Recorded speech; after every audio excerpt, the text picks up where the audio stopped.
प्रधानमंत्री नरेंद्र मोदी जी का बहुत ही एक अद्भुत कार्यक्रम, जिसको हम मन की बात के रूप में जानते हैं, आज हमको यहाँ सुनने का अवसर मिला शिमला के जाखू में। और पार्टी के सब साथियों के साथ पूरे देश भर में पार्टी के ही लोग नहीं, दुनिया भर के लोग जो है इस कार्यक्रम को देखते हैं।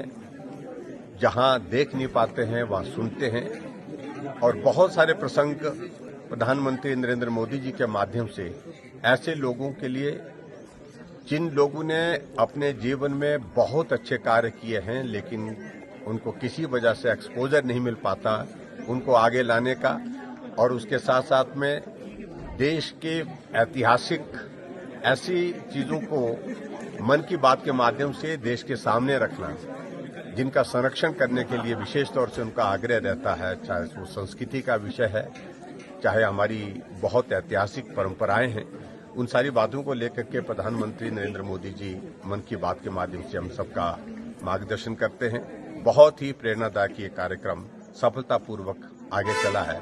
और आज संयोग ये भी है कि कारगिल विजय दिवस भी है, और कारगिल विजय दिवस के इस अवसर पर मैं सभी वीर सैनिकों को, जिन्होंने अपने जीवन की कुर्बानी दी, शहादत दी, जो शहीद हुए उस लड़ाई में, उनको श्रद्धांजलि भी देता हूं। और निश्चित रूप से कारगिल विजय एक बहुत बड़ा, उस वक्त का जब ये युद्ध हुआ था, पाकिस्तान को एक संदेश भारत के माध्यम से जो दिया गया, अटल बिहारी वाजपेयी जी जब उस वक्त देश के हमारे प्रधानमंत्री थे, उनके माध्यम से, और उसमें वीर सैनिकों की बहुत बड़ी भूमिका है। और हिमाचल जैसे छोटे से राज्य में बहुत बड़ी संख्या में 52 सेना के जवानों ने शहादत उसमें दी थी। और परमवीर चक्र हमारे हिमाचल जैसे छोटे से प्रदेश के लिए उसमें मिला, हमारे वीर सैनिकों के उस बलिदान के इस अवसर पर। और ऐसे में मैं यही कहूंगा कि आज के इस कार्यक्रम में हमने और भी चीजों को लेकर के यहाँ पर जोड़ा है।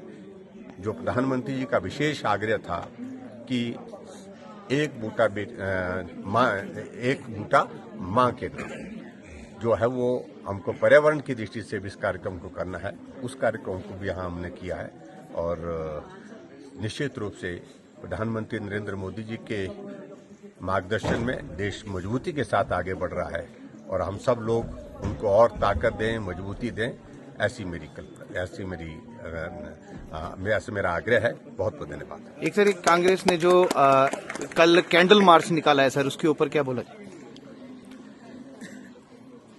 मुझे इस बात को लेकर के बहुत हैरानी हो रही कि जिनके सरकार के दौरान अलग अलग राज्यों में एक नहीं अनेकों पेपर लीक हुए। राजस्थान में 22 पेपर लीक हुए, और जब कांग्रेस की सरकार थी, कांग्रेस के ही सबसे वरिष्ठ नेता गहलोत जी वहां के मुख्यमंत्री थे। 18 पेपर जाकर के छत्तीसगढ़ में लीक हुए। उसके संदर्भ में आपको क्या कहना है? अगर हिमाचल के ही संदर्भ में अगर बात कहनी है, तो उसमें मैं इतना जरूर कहना चाहता हूं कि हिमाचल में पुलिस की भर्ती जब अभी हाल ही में हुई, जो एग्जाम देने के लिए एग्जामिनेशन हॉल के अंदर जो अभ्यर्थी गए थे, उन्होंने शिकायत की है, लिखित रूप से शिकायत की है कि मास चीटिंग जो है वहां पर अलाउ की गई। बच्चों ने मामला उठाया, बच्चों के साथ साथ में हमने भी सारे मामले को उठाया, लेकिन उसके बावजूद भी दबाए उसमें जांच क्यों नहीं हो पाई। और मैं ये भी कहना चाहता हूं कि एक बार पुलिस भर्ती में जब पेपर लीक हुआ था, वो पेपर जो है लीक होने के बाद उसमें हमने सीबीआई की इन्वेस्टिगेशन हिमाचल प्रदेश में जब मैं मुख्यमंत्री था, सीबीआई की इन्वेस्टिगेशन की। और इस सीबीआई की इन्वेस्टिगेशन की रिपोर्ट आने के बावजूद पुलिस के कुछ अधिकारियों के नाम उनने उसमें जाहिर किए हैं, जिन लोगों की वजह से वो पेपर लीक हुआ था, जिनकी गैर जिम्मेदाराना व्यवहार के कारण। लेकिन वो सब के सब बहुत प्राइम पोस्टिंग पर है, महत्वपूर्ण पदों पर है। कुछ को प्रमोशन दी गई, कुछ को महत्वपूर्ण पद दिए गए, उस पर क्या है मुख्यमंत्री का कहना।